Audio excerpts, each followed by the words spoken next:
the the Dandy House. It's a dandy, all right.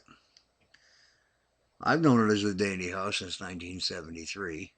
I think myself and another friend gave it that name, but uh, it became the Dandy House and was mentioned as the Dandy House for years to come. Suddenly, it's now the Hinsdale House, or Haunted Hinsdale, or the Haunted Hinsdale House. Who cares what you call it? It's the Dandy House, and that's all there is to it. I'd like to address some misconstrued stories, uh, some gobbledygook that seems to be coming out of all the different investigations up there.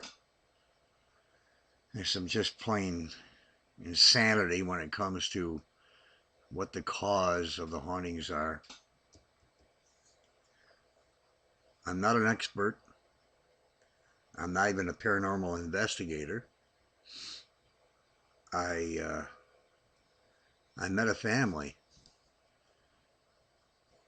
when I was a kid, and all through my life, I would pick up little nuances about things to happen. I never knew what the hell those things were most times. Oftentimes, I would just say something isn't right with so and so, which most of the time I wasn't right. A few times in my life, it was extreme, very scary, extreme things that happened. But I don't care about any of that. Um, it's funny, I use the term goosey when I pick up something. And I've been using that word since I was about 3, I guess, because I would say I'm getting a goosey. But what I, a cousin of mine explained to me, she used to say I always said I got goosies, but what I was trying to say was I was getting goosebumps.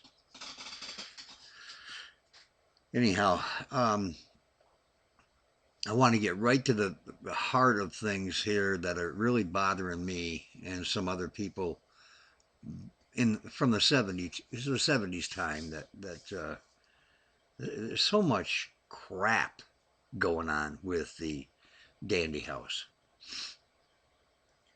And I am not going to belittle anyone. I'm not going to say anyone's wrong or that I'm right or I'm wrong or whatever. But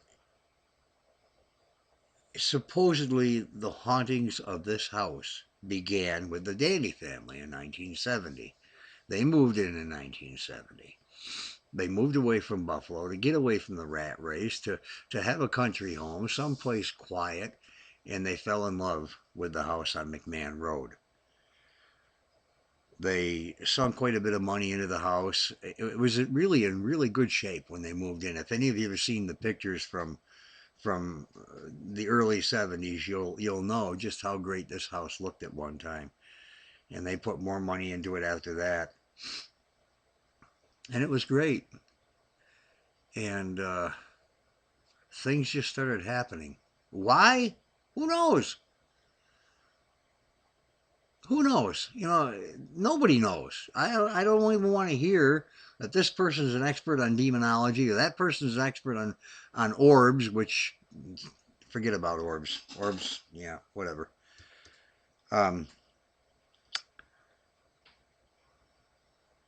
the Dandy family started having their problems. The first thing that happened, the very first thing that happened was Laura and Mary and Michael were at home. Michael was in his bedroom, which is on the side of the house, the driveway side. I do believe Laura and Mary were in the living room. Mike saw a kid walking across the field toward the house. There's a smaller field on that side of the house. He saw a kid walking and he was watching him. And as he got out of Mike's range where he could see him, Mike went into the living room to see where he was. And he was walking through their front yard. And he mentioned it to Laura and Mary, who joined him looking out the window. And it was a boy that appeared to be in his teens, maybe 20, late teens. He was an older boy. The word coveralls was not mentioned. Um, Not by Michael, nor the girls. They watched this boy walk across the yard down to the side yard toward their pond. And what Mike had said when he explained it to me back then was that the boy just seemed to disappear. He was walking toward the pond. There's a little walkway that goes up to the pond bank, and he just like he fell into a hole.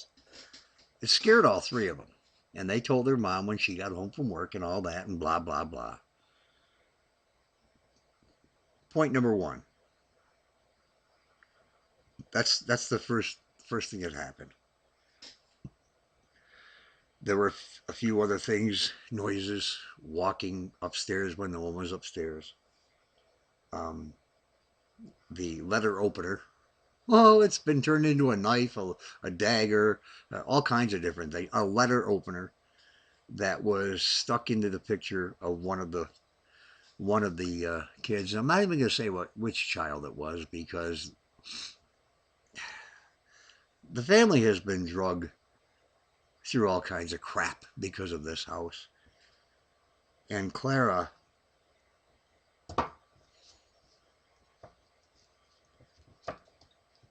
has been treated very badly over the years,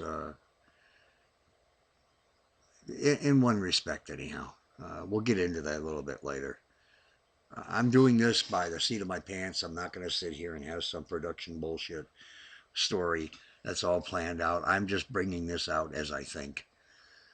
As I have been reflecting over all of the anxiety people have been going through with this God-forsaken house, I wish it would just fall down into the ground.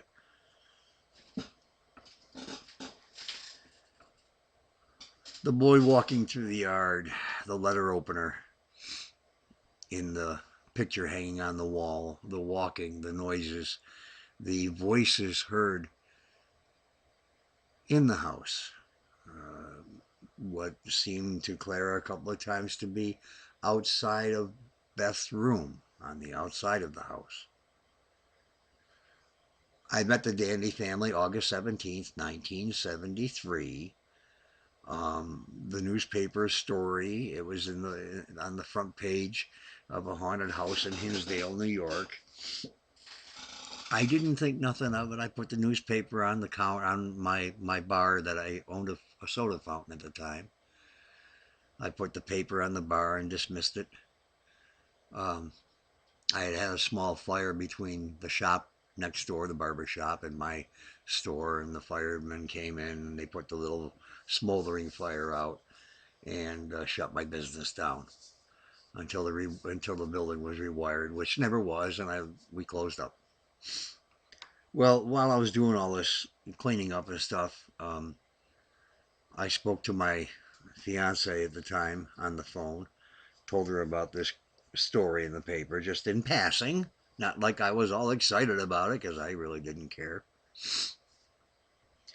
And when I was talking to her, there was all kinds of commotion in the background while she was on the phone, and I asked her what was going on, and she said, well, it just so happens that the woman, the mother who lives in that house, I work with in data processing. And we talked for briefly, and I said, you know what, why don't you see if we can go up there and visit them? I'd like to see what this is all about. And she said she would talk to her and call me back, which after a while she did. I'm watching the clock here because I am going to try and keep these at 10-minute intervals. I might put it on YouTube. I might delete the whole damn thing. But we'll leave it here. That I talked to Debbie on the phone, my ex, about going to see them, and we'll pick up from there in a moment.